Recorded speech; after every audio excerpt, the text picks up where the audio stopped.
उम्मीदें हमें अच्छी थी, लेकिन अनफॉर्चुनेटली वो उम्मीदों पर पूरा नहीं उतर पाए, ना हम ना शान मसूद की उम्मीदों पर टीम। क्या कहेंगे? जी हाँ, बिल्कुल। ये आप सही कह रही हैं कि दोनों ओपनर्स का 0 पे आउट हो जाना ये तो बहुत ही बुरा आगाज था। और उमूमन ऐसा होता है कि कभी पाकिस्तान टीम के साथ ऐसा हो तो पूरी टीम ही कोलैप्स करके अराउंड 100 या अंडर 100 आउट हो जाती है। तो उस लिहाज से बहुत बेहतर रिकवरी है और रिजवान की बहुत ही क्लास की बैटिंग है। बहुत ही जैसे बिल्कुल इमरान ने कहा कि मर्द बहरान है वो पाकिस्तान के लिए। खासतौर पे मुझे याद है न्यूजीलैंड में भी उन्होंने कितने मुश्किल मौकों पे और इतनी फास्ट बॉलिंग पे न्यूजीलैंड में इतनी बेहतरीन बैटिंग की थी और हमेशा वो 74 पे आते थे और पाकिस्तान को हमेशा एक सेफ शोर्स पे ले जाते थे। तो आज भी उनकी बहुत ही एग्रेसिव बैटिंग है, जिस तरह ऑस्ट्रेलियंस को उन्होंने जवाब दिया है, तो hats off to him for that. लेकिन डेफिनेटली ये बात है कि पाकिस्तान के टॉप ऑर्डर एक लम्हा फिक्रिया जरूर है। बीच बीच में कुछ 50s हैं, हाफ सेंचुरीज हैं, लेकिन कोई स्टेडली जो पाकिस्तान की बैटिंग कही जा रही थी कि बिल्कुल सेटल्ड है और पाकिस्तान की टीम जो है वो 300-400 प्लस स्कोर्स करेगी, उसमें एक भी ऐसा स्कोर सीरीज में नहीं कर सकी। तो ये डेफिनेटली बहुत मैटर ऑफ कंसर्न है पाकिस्तान के लिए और बाबर आजम का फॉर्म तो है ही मेजर कंसर्न है। तो इस वक्त कितने स्कोर आप समझते हैं अगर पाकिस्तान उन स्कोर तक पहुंच जाए तो बेहतर होगा, फाइट कर पाएंगे और इस बात का एहतमाल कम होगा कि ऑस्ट्रेलिया कोई बहुत बड़ी लीड ले ले? जी हाँ, मैं समझता हूँ कि बहरहाल जो भी सिचुएशन है इसमें अगर पाकिस्तान ऐसे 260 तक अगर पहुंच जाता है तो फिर भी ऑस्ट्रेलिया को कुछ प्रेशर में ला सकता है। पाकिस्तान के बॉलर्स ने अच्छी बॉलिंग की है पिछले टेस्ट मैच में भी। तो ये मैं कहूंगा कि डेफिनेटली हो सकता है कि 260 प्लस के स्कोर पे पाकिस्तान कुछ ऑस्ट्रेलिया को एक प्रेशर में ला सके या थोड़ा सा रिस्ट्रिक्ट कर सके। ऑस्ट्रेलिया की ऑफ कोर्स बैटिंग बहुत सॉलिड है और बहुत ही सेटल्ड है, लेकिन उसमें एक दो प्लेयर्स स्ट्रगल कर रहे हैं, जिस तरह से अभी लबुशेन कर रहे हैं या फिर हेड कर रहे हैं, इन्होंने कोई बड़े स्कोर नहीं किए। तो इट इज पॉसिबल और हम अपने थोड़ी सी स्लो बॉलिंग की वजह से भी, स्पिन बॉलिंग की वजह से भी उनको प्रेशर में ला सकते हैं। रिशाद साहब, बाबर आजम 26 रन बनाए हैं। ओपनर्स की हमने जहां बात की कि अब्दुल्ला शफीक और साइम अयूब ने भी कुछ अच्छा स्कोर नहीं किया। बाबर से एक्सपेक्टेशंस सबकी होती हैं कि बाबर कुछ ना कुछ बेहतर इनिंग्स खेलेंगे। फिर शान मसूद भी बहुत इंप्रेसिव नहीं खेल पाया एज ए कैप्टन भी अगर देखा जाए। अब तो बैटिंग ऑर्डर ऑब्वियसली हमने चेंजेस भी की, चीजें बेहतरी की तरफ करने की कोशिश भी की, लेकिन अनफॉर्चुनेटली वो जो कह लें ना अफाका हुआ नहीं है। जी हाँ, जी हाँ। ये एक्चुअली बाबर पे मेरा ख्याल है एक सही मशवरा कल मुश्ताक अहमद ने दिया था। उन्होंने कहा था कि उन्होंने विराट कोहली का एग्जांपल दिया था और स्टीव स्मिथ का दिया था। उन्होंने कहा था कि एक पॉसिबली एक ब्रेक चाहिए बाबर को, मुसलसल खेलते चले आ रहे हैं और उनकी जिंदगी में जो अभी वाकयात हुए हैं, जिस तरह से कैप्टनसी से उनको हटना पड़ा और कुछ और मामला हुए, तो उसमें एक प्रॉब्लम एक मेंटल फटीग का उन्होंने लफ्ज इस्तेमाल किया कि एक मेंटल फटीग बाबर की ज्यादा हो गई है, maybe he needs a break. और इस तरह की अब शाहीन शाह अफरीदी को जिस तरह से उन्होंने ब्रेक दिया, तो वो उस तरह से मेरा ख्याल है एक शायद बाबर के लिए भी अब एक जरूरी हो गया है कि कुछ एक ब्रेक दें और शायद हम किसी और प्लेयर किस को ब्रेक देंगे रिशाद भाई? सबको ब्रेक देनी पड़ जानी है। हम कल से ब्रेकें दे रहे हैं, ये ब्रेकें बढ़ रही हैं मुझे लगता है Aahista Aahista, number of breaks. जी जी, बिल्कुल नहीं, आप ठीक कह रहे हैं। इसमें डेफिनेटली लेकिन ऑफ कोर्स प्रेशर्स होते हैं। तो अब जिस तरह के साइम अयूब का जो मैं कहूँ कि उसमें वो 0 पे आउट हो गए, लेकिन ये कि ये सईद अनवर के करियर से उनको ही should take heart, because Saeed Anwar अपने पहले मैच में दोनों इनिंग में 0 पे आउट हो गए थे और दूसरी इनिंग्स में भी उम्मीद रखे आप, ये कह रहे अल्लाह ना करे we will not be able to afford it. अच्छा, अब हमने बॉलिंग के अंदर क्या स्ट्रेटजी रखनी है? शायद हम बहुत बड़ा टोटल ना बिल्ड कर पाए, वैसे क्रिकेट है, सलमान अली आगा पे पता नहीं हम रिलाई कर सकते हैं या नहीं, लेकिन ये कि चले लेट्स सपोज कि हम अगर एक बहुत बड़ा मजबूआ नहीं बनाते तो बॉलिंग से क्या उम्मीद रखें फिर? जी हाँ, बॉलिंग से मेरे ख्याल में तो उम्मीद रखनी चाहिए। आप देखिए कि हमेशा ये पाकिस्तान की हिस्ट्री रही है कि बॉलर्स ने हमेशा बेहतर परफॉर्म किया है और बैट्समैन ने लेट डाउन किया है। इवन पिछले टेस्ट में अगर आप देखें तो उसमें यानी 52 एक्स्ट्रास को अगर आप निकाल दें तो हमने प्रैक्टिकली ऑस्ट्रेलिया को दोनों इनिंग में 260 पे आउट किया है, which was no mean achievement. I mean Australia को ऑस्ट्रेलिया में दोनों इनिंग्स में अराउंड 260 आउट कर देना, तो that was not a mean achievement. तो मेरे ख्याल में बॉलिंग से मुझे बहरहाल हमेशा ज्यादा उम्मीद रहती है और मैं समझता हूं कि बहरहाल एक अच्छे स्पिरिट से पाकिस्तान टीम बॉलिंग कर रहा है। मीर हमजा ने भी बहुत अच्छी बॉलिंग की थी, जमात भी कर रहे हैं, और हसन अली ने भी एक टाइडी अच्छी इकोनॉमिकल लेंथ पे बॉलिंग की थी। May be you know he can take some wickets today. So ठीक है, मरसद अवैस भी ज्वाइन कर चुके हैं, उनकी भी जरा राय ले लेते हैं। वैसे साहब आप कैसे हैं, ठीक ठाक हैं? अल्लाह का शुक्र, आपने? अच्छा अल्हम्दुलिल्लाह, हम बस पहले तो ठीक ही थे जब तक मैच सुबह उठे नहीं थे तब तक ठीक थे। जब तक ओपनर्स की हमने नहीं देखे थे ना स्टैट्स, उस वक्त तक तो ठीक ही थे। आप दो हमारे ओपनर्स 0 पे आउट हुए, आप तब भी ठीक है वैसे देख के? नहीं, अच्छा वो इसलिए लाइट चली गई है, नजर ही नहीं आ रहा मैच। देखिए अपना ये तो कबूतर की तरह आंखें बंद करने वाला मामला हुआ ना, बिल्ली तो वही हुआ, लेकिन ये था मामला कि अपना पाकिस्तान टीम ने कुछ चेंजेस जरूर की थी टेस्ट स्क्वाड के अंदर। मैं वैसे एक्साइटेड था कि चलें साइम अयूब को यहाँ पर चांस दिया गया। वैसे आपको पता पाकिस्तानी जो मैनेजमेंट है इतने ब्रीफ डिसीजन लेने में नहीं जानी जाती कि आप वाइस कप्तान को भी यहाँ पर रेस्ट करते हो, फिर आप एक अपना स्पिनर को ऐड ऑन करते हो साजिद खान को। लेकिन जो बैटिंग के मसले हैं वो तो आपके सामने आपको नजर आ रहे हैं। जिस तरीके से पाकिस्तान की बैटिंग ऑर्डर, खास करके अब्दुल्ला शफीक की बात करें, अच्छे बैट्समैन है, लेकिन इमरान भाई आप इस चीज को एग्री करेंगे कि जब से उनके वो पिछले मैच के अंदर जो ड्रॉप कैचेस हुए हैं, जो कि बनता भी था तनकीद करना, लोगों ने उनको बहुत ज्यादा क्रिटिसाइज वगैरह भी किया सारे मामला में, तो बॉडी लैंग्वेज आपकी ऑटोमेटिकली उस वक्त गिर जाती है, क्योंकि आपके कैच ड्रॉप की वजह से आपके जो मुखालिफ बल्लेबाज उन्होंने अच्छा स्कोर आपको पाइल अप किया, जो कि मैच भी कॉस्ट आपको सामने नजर आया, चाहे वो पहले टेस्ट मैच की बात करें। वो ऑफ कलरनेस जो सी आपके ओपनर्स की वो नजर आती है आपको, वो प्रेशर ऑटोमेटिकली कल्टीवेट करता है आपके मिडिल ऑर्डर के ऊपर। शान मसूद अच्छा परफॉर्म करें, लेकिन बात वही है ना कि ऐसा कप्तान शान मसूद को शायद ये भी अंडरस्टैंडिंग होनी चाहिए कि मैंने 30-40 या 50 नहीं करने, मैंने इसको कन्वर्ट करना है 100-150-200 के अंदर। अच्छी पार्टनरशिप बनानी है अपने मिडिल ऑर्डर बैट्समैन पे।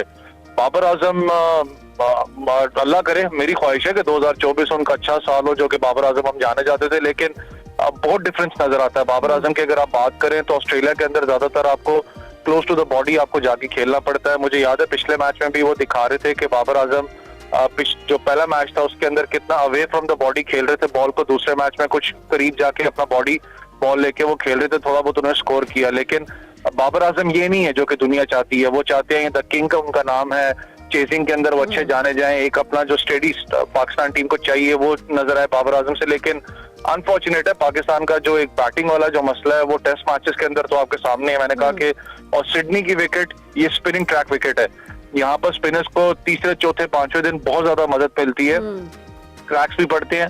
साजिद खान को इन्होंने इंक्लूड किया, अच्छी बात है। इब्रार अनफॉर्चुनेट है कि वो इंजर्ड हो गए, लेकिन साजिद खान का 7 मैचेस के अंदर 22 खिलाड़ी उनके आउट है। एक मैच के अंदर उन्होंने 11 खिलाड़ियों को आउट किया था, तो बाकी आपने निकाल लें कि कितनी उनकी विकेट्स रही हैं। और ऑस्ट्रेलियन कंडीशंस के अंदर वो इतना ज्यादा नहीं खेले, उनको आइडिया नहीं है विकेट्स का। बहुत दारोमदार होगा उनपे कि वो किस तरीके से लीड करते हैं पाकिस्तानी बॉलिंग लाइनअप को, क्योंकि ना शाहीन है, हसन अली इस पे अपना सीनियर कैंपेनर है, लेकिन जो बैटिंग का मसला है अल्लाह ना करे मैच अभी है बाकी, लेकिन ये कॉस्ट करेगा आपको मैच। अब मैं नहीं चाहता कि 3-0 हो। बैटिंग के मसले की बात की अवैस आपने, तो बैटिंग के हवाले से तो हम बार बार बात करते भी आ रहे हैं टेस्ट मैचेस में, एज यू सेट कि बैटिंग का हमारा हमेशा से प्रॉब्लम रहा है।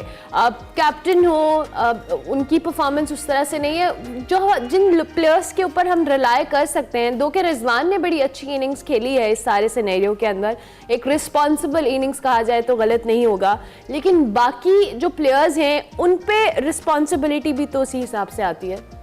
देखिए अर्मिला, एक बात हमेशा जब आप टीम यूनिट की तरफ खेलते हैं ना, तो आप टीम यूनिट के ऊपर डिपेंडेंसी दिखाते हो, आप एक प्लेयर पे कभी भी नहीं करते। हमारा एक मसला रहा, आपको याद हो कि हमें शायद बाबर आजम एरा से अब थोड़ा सा मैं कहता हूँ कि निकलना पड़ेगा। इस सेंस में नहीं कह रहा कि बाबर आजम कोई अपने डाउनफॉल पे है, लेकिन इस चीज पे कि आप टीम यूनिट बन के मैचेस जीतते हो। आप एक मैच या 2 मैच एक बैट्समैन के या बॉलर के अपना बलबूते पे जीत जाओगे, लेकिन पूरा टूर्नामेंट आप कभी भी नहीं जैसे जीतते, आपको जेलअप होना पड़ता है। यहाँ पर सबसे बड़ा इशू हमारा ये रहा है कि अगर आप ओपनिंग डिपार्टमेंट की बात करें ना, मैंने कहा ना साइम अयूब को इसलिए क्रिटिसाइज मैं नहीं करना चाहता, पहला मैच है, ज्यादा वो फर्स्ट क्लास मैचेस भी नहीं खेले, 4 डे की बात कर रहा हूँ। और ऑस्ट्रेलिया जैसी सीरीज के अंदर जब आप उतारते हो तो यार ये टेस्टिंग नर्व्स, आपको पता है कि सारे बैट्समैन यहाँ स्ट्रगल करते हैं, तो बेचारा भी बच्चा है, उसके ऊपर आप इतना कर नहीं सकते हो। लेकिन सारी की सारी बात होती है इंटेंट की, जो हम बार बार ये जो इतना वो मेरे दिमाग में बैठ चुकी है इंटेंट वाली बात के, लोग भी पक गए होंगे सुन के, आपके बैट्समैन का वो एग्रेसिवनेस नजर ही नहीं आपको आता। चाहे आप ऑस्ट्रेलियन की बात करें, ऑस्ट्रेलिया बैट्समैन को आप देखें तो वो आपके ऊपर हमेशा एग्रेसिव रहते हो, हर टीम के आगे अच्छा, मैं इसी एग्रेशन पॉइंट ऑफ व्यू के हवाले से मैं ये बात करता हूँ कि एक चीज बहरहाल अब वाजे होती है, हमें नजर आती है कि हर प्लेयर, हर टीम के अंदर या हर लाइनअप के अंदर अगर आप 1-2 ऐसे प्लेयर्स नहीं रखेंगे जिनके अंदर अटैकिंग स्किल हो, यानी कि सिर्फ आप डक करके, रोक के, लेफ्ट करके, अब टेस्ट क्रिकेट को भी थोड़ा सा मुझे लगता है कि टेस्ट क्रिकेट भी रिवैम्प हो रही है। डेविड वार्नर जैसे लोग मैच की शक्ल बदल देते हैं। मैंने आपको इंग्लैंड के पिंडी में मैच का रेफरेंस दिया था, उसमें बहुत तेज खेले थे वो, और आज भी जब लास्ट मैंने देखा तो हम तकरीबन कुछ 54 रन के ऊपर 4 खिलाड़ी आउट थे, और फिर उसके बाद जब मैंने स्कोर देखा तो we had crossed 190 I mean within no time. तो उसकी वजह रिजवान की वो तेज बैटिंग थी जो 103 गेंदों पे 88 रन उन्होंने बनाए। तो लगता है कि अब ऐसे प्लेयर्स की भी जरूरत है। मुझे लगता है कि प्लेयर्स को भी इन ग्राउंड पे ट्रेन होने की जरूरत है कि वो अटैकिंग क्रिकेट खेलें, टेस्ट क्रिकेट में भी थोड़ा एग्रेशन लेके आए। व्हाट डू यू से? देखिए, मैंने कहा ना इमरान भी कि जो टेस्ट का डायलेमा था, जो ऑस्ट्रेलिया की बात करें, चाहे वो बेसबॉल इंग्लैंड की बात करें, उन लोगों ने बिल्कुल चेंज करके रखा है। डेविड वार्नर ने भी। ऑस्ट्रेलियंस का हमेशा एक माइंडसेट रहा है। जब मैं सकलैन मुश्ताक के साथ शो कर रहा था, मुझे याद है सकलैन मैंने एक बात की थी कि ऑस्ट्रेलियंस ये इस माइंडसेट से खेलते हैं कि पहले ओवर में आपके बॉलर को जज करते हैं। एग्जांपल साजिद खान की बात करूं, उनको ज्यादा उन्होंने पाकिस्तान में खेला, इन कंडीशंस में नहीं खेला, ज्यादा नहीं खेला ऑस्ट्रेलिया ने, उसको पहले ओवर में जज करेंगे। दूसरे ओवर में जहां उनको पता लगा कि यार इसका ये स्ट्रांग और वीक पॉइंट है, हमने इसके आगे अग्रेसिव रहना है, इसको प्रेशर में लेकर आना है, क्यों? आपका वो स्ट्राइक बॉलर होगा, सबकी नजरें उसके ऊपर होंगी, वो इस माइंडसेट से चलते हैं। हमारा मसला ये है कि हमारा जो बैट्समैन जैसे साइम अयूब अगर गया खेलने के लिए, मैं कल भी बात कर रहा था कि मुझे कहीं ना कहीं वो फीलिंग थी कि यार इसके दिमाग में ये बात ना हो कि मुझे बकरा तो नहीं बनाया जा रहा, जब आपको पता है कि आपके ओपनर फ्लॉप हो गया, आखिरी टेस्ट मैच है, स्टेक पे लगा हुआ ना कि आपने एक मैच तो जीतना कम अज कम, अपनी इज्जत भी बनानी होती है आपने, तो मुझे बकरा तो नहीं बनाया जा रहा। आप बकरा नहीं बनाते हो, आप बेसिकली उस बैट्समैन को, यंगस्टर को आप बैकअप करते हो कि जाके अपनी नेचुरल गेम खेलो। वो पावर हिटर है, वो अपना वो कोशिश करता है कि हर बॉल को, जोन सा उसकी शॉट सिलेक्शन बड़ी अच्छी है, लेकिन साइम अयूब याद रखिएगा वो पेसर्स के खिलाफ बहुत अच्छा है, स्पिनर्स के खिलाफ उसका ट्रैक रिकॉर्ड इतना अच्छा नहीं है एज कम्पेयर टू पेसर्स की मैं बात कर रहा हूँ। चले वहां जल्दी जरूर आउट है, लेकिन अगर उस प्लेयर को आप कहोगे कि यार आप जाके अंदर आपने अपना बिल्कुल थोड़ा सा मोमेंटम को चेंज करना है, टेस्ट क्रिकेट अपना टाइम वहां पर गुजारो, कोशिश करो कि विकेट पहले नहीं देनी है, सबके अल्फाज यही होते हैं। मैं भी अगर होता शायद मैं भी ये बात करता, लेकिन अगर उसकी अगर अग्रेसिवनेस को आप खत्म करोगे कि नहीं आपने अंदर जाके थोड़ा डिफरेंट मोड ऑफ क्रिकेट खेलनी है, तो वो अगेंस्ट जाएगी उसके। लेकिन अवैस एक प्लेयर का अपना भी तो माइंडसेट होता है ना। मैं इरशाद साहब ये सवाल मैं आपके सामने रखूंगा जो अवैस बात कर रहे हैं, मैं थोड़ा सा इससे डिफर भी करूंगा कि अगर ठीक है, अगर आपको टीम मैनेजमेंट, कोचेस आपको प्रेशर दे भी रहे हैं, आपका डेब्यू है, आप एक अपना गेम प्लान भी तो आपके माइंड में होता है ना कि वो आपने खेलना और उसके तहत आपने जाना है। Not just criticising his first innings, I mean obviously हो जाता है, अच्छी बॉल भी पड़ सकती है, प्रेशर भी होता है, देयर आर सेवरल रीजंस, लेकिन ये कोई पहले प्लेयर तो नहीं है जो कम एज के अंदर टेस्ट खेल रहे हैं। बहुत सारे दुनिया के बड़े प्लेयर्स हैं जो इस वक्त बड़े प्लेयर्स हैं, उनका भी आगाज ऐसे हुआ। तो आई थिंक एक प्लेयर की अपनी भी तो अपना गेम प्लान होना चाहिए। व्हाट डू यू से?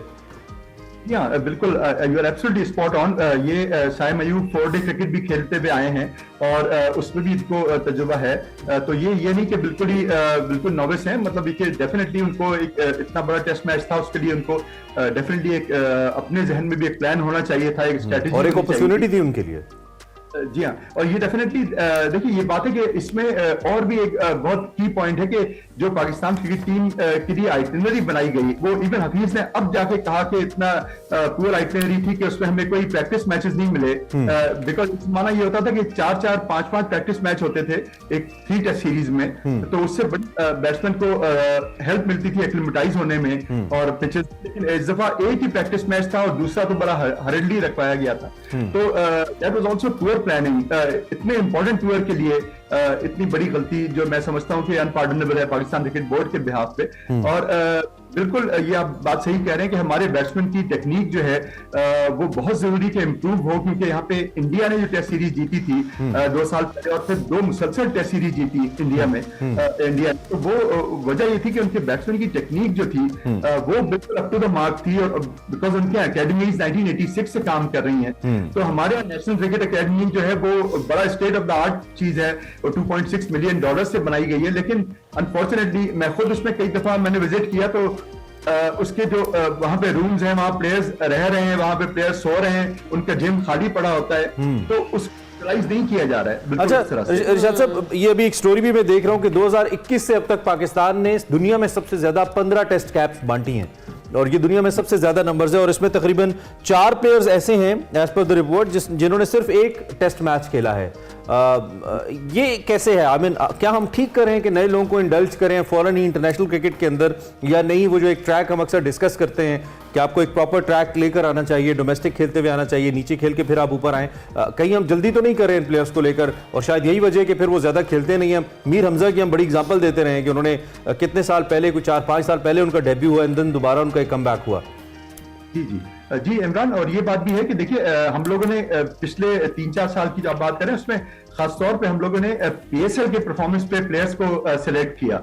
PSL after all is a T20 format, उसमें मैक्सिमम 4 ओवर्स होते हैं एक बॉलर के पास, चंद ओवर होते हैं, और बिल्कुल एक स्लॉगिंग का एक गेम है वो, एक फर्स्ट क्लास एक प्रॉपर गेम है, प्रॉपर क्रिकेट है। उसका जो तजुर्बा है वो प्लेयर्स को बिल्कुल सुरखरू करता है बाद में, बिकॉज वो 4 डे वो लॉन्ग क्रिकेट खेले होते हैं, वो उसमें उनको पेशेंस और डिफेंस भी ज्यादा सीखते हैं वो।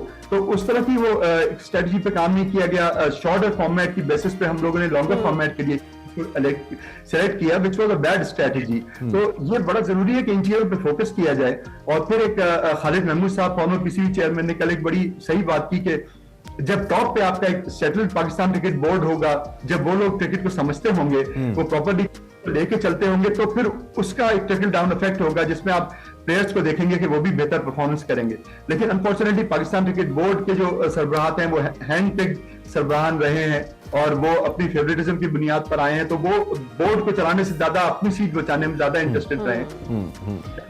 Very unfortunate, that's very unfortunate. और वैसे इस पे आपका भी कमेंट कि प्लेयर्स को एक प्रॉपर चैनल के थ्रू इंटरनेशनल क्रिकेट में इन कराने की ज़रूरत है, ना कि किसी एक मैच पे, किसी एक लीग पे उनको इंक्लूड किया जाए नेशनल टीम के अंदर, और फिर वही बात की उनके करियर पे उसका पूरा जो इम्पैक्ट आए। क्या कहेंगे इस हवाले से आप?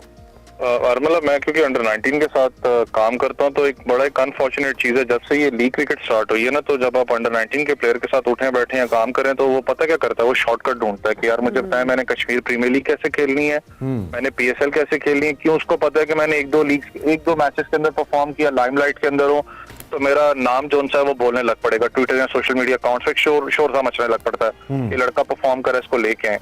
मैं बार बार इस चीज का इसलिए जोर देता हूँ, किधर गए आपके जो अंडर 19 का जो गैप है पाकिस्तान के बीच में, उसको फिल करना बहुत जरूरी, शूज को फिल करना जरूरी होता है। आपके इतने लड़के तगड़े हैं, मैं कोट करता हूँ नसीम शाह की, अगर आप रिसेंटली जब अंडर 19 एशिया कप खेल रही थी, उनकी वो वर्डिंग्स हैं कि अंडर 19 जब मैं खेल रहा था उसके अंदर इतने तगड़े लड़के थे जो मेरे ज़हन में था कि शायद मुझसे पहले पाकिस्तान खेलेंगे, वो नजर नहीं आपको आते। क्यों? फिटनेस लेवल पर उन्होंने काम नहीं किया होता।